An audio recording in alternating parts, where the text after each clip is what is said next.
aga kui ma saan ühel päeval juhiks, siis minu ülesandeks on ju aidata oma meeskonnal Everest vallutada.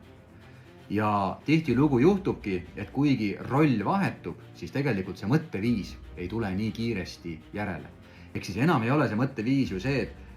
kuidas mina see kõige targem olen ja näitan, kuidas käib ja otsustan ja näitan ette, olen siin eeskujuks, vaid minu mõtteviis peaks olema see, et kuidas ma saan aidata nendel inimestel võimalikult edukaks saada,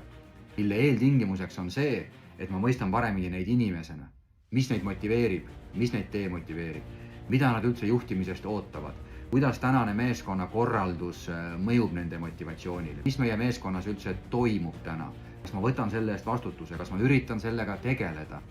Ehk siis minu tööks ei ole enam olla see kõige targem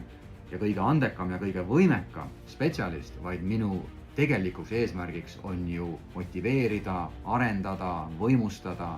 selleks, et see meeskond oma maksimumi ja optimumi saavutab.